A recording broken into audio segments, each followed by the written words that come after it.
तो गाइस कैसे हो आप लोग। तो स्वैलो स्टार के नेक्स्ट इन नोवेल के एपिसोड नंबर 449 में आपका स्वागत है। तो चलिए शुरू करते हैं।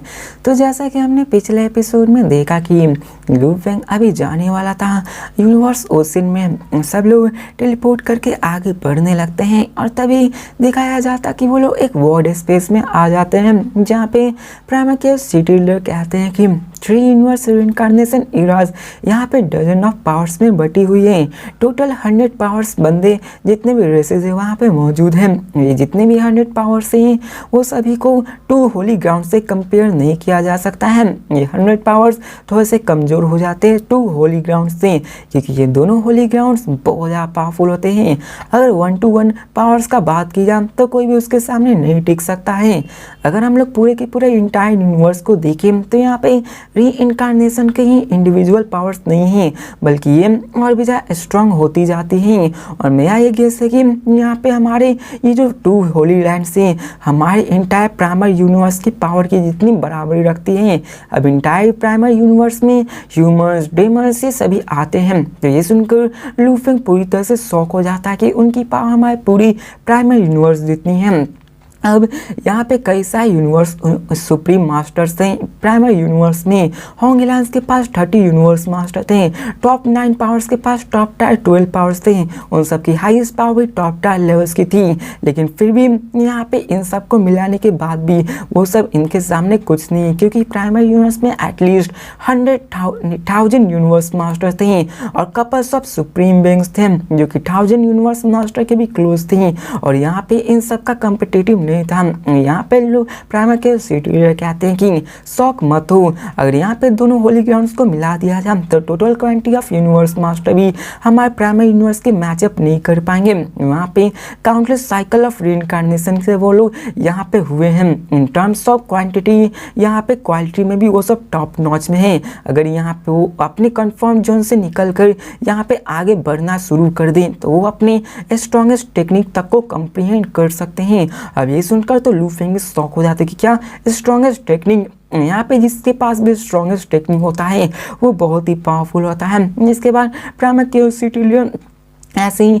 आगे बताने लगते हैं कि यहाँ पे तुम्हें उन सबसे भिड़ना नहीं है। अब फिर वो लोग आगे बढ़ने लगते हैं, जहाँ पे फिर से लू फेंग पे तभी प्रेशर आने लगता है। इसको देखकर दिखाया जाता है कि लू फेंग उन सब चीज़ों के बारे में सोचने लगता है और यहाँ पे वो हर एक चीज़ के बारे में बताने लगते हैं, वो आगे बढ़ने लगते हैं। अब यहाँ पे जर्नी में ऐसे कई सारी चीज़ें होती हैं जो कि ऐसी बकवास होती हैं, उसको जानने के लिए आपको ज़रूरी नहीं है। 6ठा दिन हो जाता है, लू फेंग उस यूनिवर्स ओशन से इंटर कर चुका था। उसके एयर फ्लो में लू फेंग आगे बढ़ता जा रहा होता है। यहाँ पे प्राइमर के सिटी लीडर कहते हैं कि आगे हमारा डेंजरस लैंड्स में से एक है वाइब्रेटिंग सैंड रिवर। अल्दो इसका जो डेंजर लेवल है वो 3 मोस्ट डेंजरस लेवल से कम है, लेकिन यहाँ पे अगर तुम यहाँ पे ट्रांसपीरेशन के जुर्म में पाए गए तो यहाँ पे तुम मार दिए जाओगे, इसलिए यहाँ पे मैं भी नहीं जा सकता हूँ। तो लू फेंग भी हामी भरता है, जिसके बाद वो आगे बढ़ने लगते हैं। एक ही ब्लिंक ऑफ आई में लू फेंग का 8वां दिन हो जाता है। वो वहाँ पे टाइटल पीक सेक्टर्स की तरफ जाने लगते हैं। वो उसे सारी चीज़ों के बारे में बताने लगते हैं। यहाँ पे टाइटल पीक सेक्टर्स वो होता है जहाँ पे ह्यूमंस के जितने भी बंदे होते हैं वहाँ पे रहते हैं, वहाँ पे जमा होते हैं। यहीं पे सब लोग अपना मीटिंग बनाते हैं। ये जगह बहुत ही बड़ा था, मतलब 98.02 मिलियन लाइट ईयर में फैला हुआ था, जो कि बहुत ही ज़्यादा बड़ा था। लू फेंग पूरी तरह से शॉक हो गया होता है। लू फेंग को बहुत ही चीज़ें पता हो रही होती है, जिसके बाद वो आगे बढ़ते जाते हैं और वो लोग एरिया टाइटल पीक सेक्टर्स के पास आ जाते हैं, जहाँ पे कई सारे बड़े बड़े पत्थर भी तैर रहे होते हैं। जिसके बाद प्राइमर के सिटी लीडर कहते हैं देखो वो हमारे ग्रेट बीइंग्स के जीव रेस हैं, जो कि फर्स्ट यूनिवर्स इराज के पाइनिकल रेस हैं। इसके बाद दिखाया जाता है कि वो लोग आते हैं, तभी वहाँ का बंदा आ जाता है, जहाँ पे जीव रेस का बंदा आके कहता है प्राइमर के सिटी लीडर, और वो उन सब के बारे में लू फेंग इंफॉर्मेशन निकाल लेता है कि ये जीव रेसिंग जो कि एक्चुअली पाइनिकल रेसेस में से एक आते हैं, जहाँ पे वो आगे बढ़ता है। और फिर प्राइमर के सिटी लीडर कहते हैं कि ये टाइटल पीक सेक्टर का एक्सटर्नल डोमेन है, लेकिन तुम्हें रियलाइज हो गया होगा कि ये जितने भी रॉक्स हैं ये स्टैटिक है। यहाँ पे प्राइमर के सिटी हंसते हुए कहते हैं कि ह्यूजेक्स क्रिएटर ने इस का नाम टाइटल पीक सेक्टर रखा हुआ है। यहाँ पे जितने भी ह्यूमंस के यूनिवर्स ओशन में आए हुए हैं यहीं पे जमा होते हैं।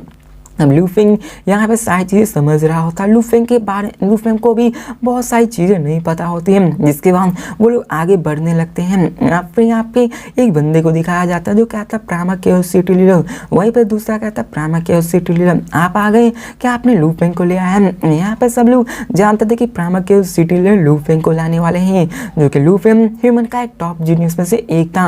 अब यहाँ पे सबको पता था कि लूफिंग का नाम मिल्की वे हॉर्डे लीडर था और सब लोग लूफिंग को वेलकम करते हैं। लूफिंग भी उन सबको देखकर बहुत ही खुश था, जो कि यहाँ पर पहले से ही मौजूद थे। लूफिंग को भी अच्छा महसूस हो रहा था कि यहाँ पे लोग इतने सारे लोग लूफिंग का वेलकम करने के लिए आए हुए थे।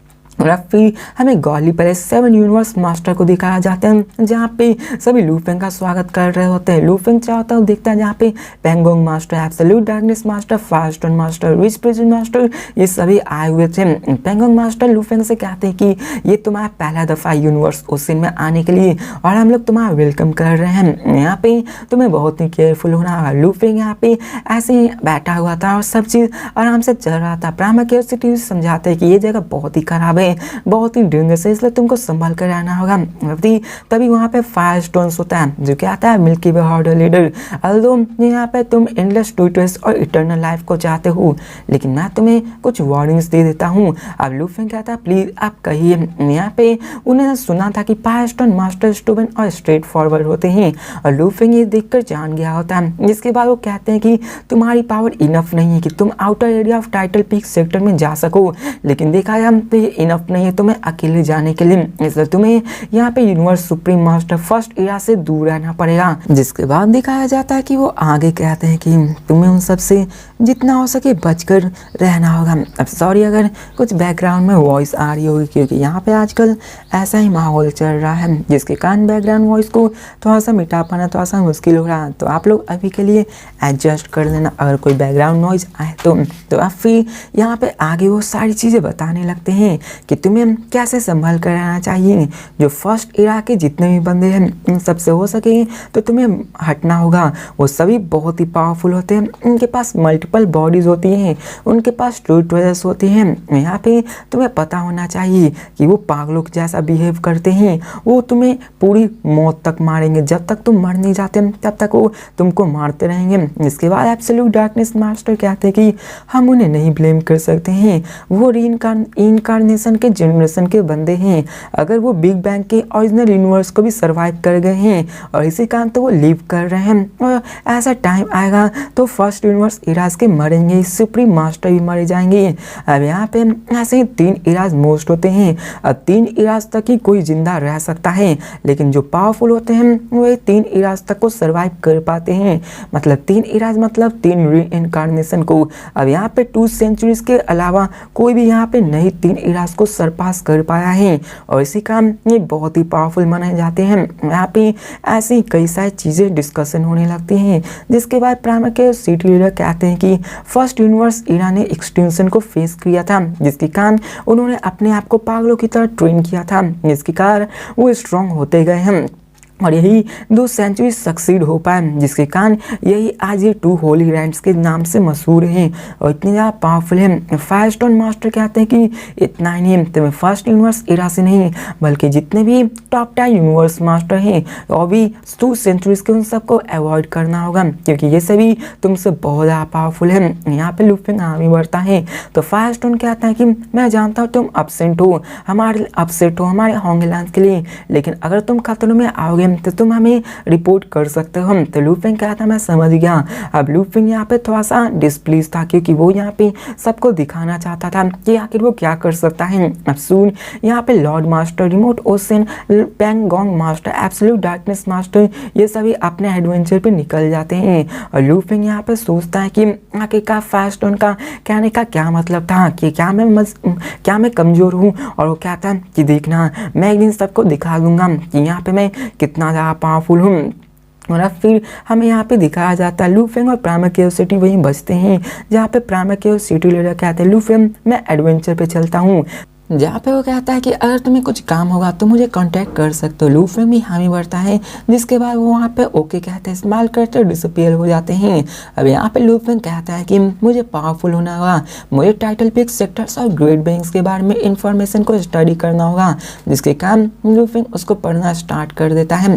फिर हमें सीन चेंज कर कुछ टाइम्स का बाद दिखाया जाता है, जहाँ पे लूफेंग आगे बढ़ रहा होता है, उन सबको अच्छे से ऑब्जर्व कर रहा होता है। लेकिन तभी लूफेंग अपने टीचर को देखता है कि टीचर माउंटेन सिटिंग गेस्ट उससे कांटेक्ट कर रहे हैं। अब लूफेंग को टीचर माउंटेन सिटिंग ने एक टोकन दिया हुआ होता है, जो कि एक ट्रू ट्वेस की कम्युनिकेशन जैसा ही था, जो कि कहीं पे हो वो लूफेंग उनसे बात कर सकता है। सिटिंग माउंटेन गेस्ट कहते हैं कि लूफेंग क्या तुम यूनिवर्स ओशियन में हो? तो लूफेंग कहता है हम। तो सिटिंग माउंटेन गेस्ट कहते हैं कि आखिर किस लैंड ऑफ एक्सट्रीमिटीज में? तो लूफेंग कहता है कि टाइटल पीक सेक्टर्स। और आपको कैसे पता कि आखिर मैं किस लैंड ऑफ एक्सट्रीमिटीज में हूँ? इसके बाद यहाँ पे लूफेंग उसको यहाँ पे मास्टर उसको समझाते हैं कि तुम्हें खतरों से बच के रहना होगा, और लूफेंग भी कहता है ठीक है। जिसके बाद हमें सीन चेंज कर केओटिक एयरफ्लो ओशियन को दिखाया जाता है, जहाँ पे बी हुआ जुआन लैंड डोमेन होता है, ऐसा ही कुछ होता है। और वो एक पैलेस टाइप फ्लोटिंग होता है, जहाँ पे सिटिंग माउंटेन गेस्ट रहा करते हैं, और बे हुआ जुआन लैंड डोमेन एक रिप्रेजेंट करता है उनको में ही। ये यूनिवर्स ओशन की ऑलमोस्ट टॉप 100 पावर्स में से एक था, और कोई भी माउंटेन सिटिंग गेस्ट से पंगा नहीं लेना चाहता था, क्योंकि वो जानते थे कि वो कितने पावरफुल थे। और वहाँ के हमें टावरिंग एल्डर को दिखाया जाता है, जहाँ पे हमें सिटिंग माउंटेन गेस्ट कहता है पोती तुम यहाँ पे आ गए हो, और तुम्हें पता होना चाहिए कि तुम्हारा सेकंड ब्रदर भी यूनिवर्स ओशन में चला जा चुका है। तो पोती भी यहाँ पे कांग्रेचुलेशन कहता है। पोती जिसको याद नहीं है, वो असल में उनका फर्स्ट डिस्पल होता है। अब सिटिंग माउंटेन गेस्ट कहते हैं कि ये बहुत ही अर्ली है तुम मुझे कांग्रेचुलेट करने के लिए, वो इतना पावरफुल नहीं है। पोती तुम मुझे फॉलो कर रहे हो सबसे लंबे अरसे से, तुम मुझे सबसे अच्छे से जानते हो। तुम्हारा सेकंड ब्रदर ने मुझे डिसअपॉइंट किया है, ऑलमोस्ट मैं तुम पे भी गिव अप कर दिया था, लेकिन मैं जानता हूँ कि तुम सबसे हार्ड वर्किंग हो। लेकिन मैं ये भी जानता हूँ कि लूफेंग में सबसे ज़्यादा पोटेंशियल है, सेकंड ब्रदर के बाद तुम ही आते हो, और यहाँ पे तुम में सबसे कम पोटेंशियल हो, लेकिन अभी तुम ही सबसे ज़्यादा पावरफुल हो। तो पोती कहता है कि मैं सबसे ज़्यादा टाइम से यहाँ प्रैक्टिस कर रहा हूँ, तो ऐसा होना ही है कि मैं यहाँ पे स्ट्रांग हूँ। अब यहाँ पे वो कहते हैं कि चलो मैं तुम्हें चांस देता हूँ, जाओ यहाँ पे अपने ट्रेजर्स को जो कि सूट करता है उसे लो, और यहाँ पे तुम्हारे पास गॉडलीवुड उसे ले लो, और यहाँ पे तुम्हें अपने पावर को और भी बढ़ाना है। तो ये सुनकर वो भी खुश हो जाता है और कहता है टीचर मैं अपनी बेस्ट करूँगा, आपको मैं यहाँ पे निराश नहीं करूँगा। तो सिटिंग माउंटेन गेस्ट भी कहते हैं ठीक है आगे देखा जाए। जिसके बाद हमें सीन चेंज कर यहाँ पे लूफेंग को दिखाया जाता है, जो कि अभी टाइटल पिक सेक्टर में होता है, और जहाँ पे वो हर एक चीज़ों को बारे में जान लेता है। जिसके बाद कहता है कि अब से मैं यहाँ पे यूनिवर्स ओशियन में घूमना स्टार्ट करूँगा। लूफेंग यहाँ पे एक्साइटेड भी होता है और बहुत ही ज़्यादा थ्रिलिंग में होता है कि अब उसे यहाँ पे फाइट करने का मौका मिलेगा। अब टाइटल पीक सेक्टर्स एक एक्सटर्नल डोमेन के अंदर आता है, जहाँ पे स्पेस डोमेन वाटर डोमेन मौजूद होता है, और यहाँ पे कई सारे सेलेस्टियल रॉक्स भी हैं जो कि बहुत ज़्यादा खतरों का सामना करने के लिए सक्षम होते हैं, क्योंकि ये सारे अगर किसी से टकराए तो मारे जा सकते हैं। और ऐसे ही यहाँ पे डोमेन्स मौजूद हैं जहाँ पे वाटर फ्लो स्पीड्स होती हैं, जो कि यहाँ पे इन सबकी कॉन्शियसनेस भी होती है, जो कि बेसिक इंस्टेंट अगर तुम इसके पास जाओगे तो ये तुम्हें अटैक करके मार भी सकती हैं। इसलिए इनसे जितना ज़्यादा दूर हो सके उतना ज़्यादा दूर रहना चाहिए। लूफेंग उन सबसे दूर हो रहा होता है। यहाँ पे हमें दिखाया जाता है कि लूफेंग वहाँ पे वाटर डोमेन के अंदर जाने लगता है, क्योंकि लूफेंग के पास जितने भी टूरिस्ट होते हैं वो सारे को यूज़ कर रहा होता है। लूफेंग अंदर जा रहा होता है, वहाँ पर जो प्रेशर होती है वो इतना ज़्यादा पावरफुल होती है, कोई भी यूनिवर्स नाइट्स उसके पावर से मारा जा सकता है। एक सेलेस्टियल स्टोन काम तमाम। लूफेंग आगे बढ़ना चाहता है, वहाँ पे सारी चीज़ों को ऑब्जर्व करता जा रहा होता है, क्योंकि यहाँ पे वो ऐसे ही करना था और यहाँ पे हर एक चीज़ों पे ध्यान देना था। ट्रेजर कहीं भी हो सकते हैं। अब लूफेंग यहाँ पे 100 मिलियन लाइट ईयर्स के अंदर कुछ भी डिटेक्ट नहीं कर पाता, लेकिन ऐसे ही करते करते 3 मिलियन लाइट ईयर्स लूफेंग और भी आगे बढ़ जाता है। वहाँ पे लूफेंग को फायरस्टोन मास्टर की बातें याद आती हैं कि क्या यहाँ पे कई सारे रोज प्रिजन मास्टर्स मौजूद हैं। और अब फिर लूफेंग आगे बढ़ने लगता है और प्रोबेबली ये था कि लूफेंग अपने स्किल्स को और भी मजबूत करना चाहता था।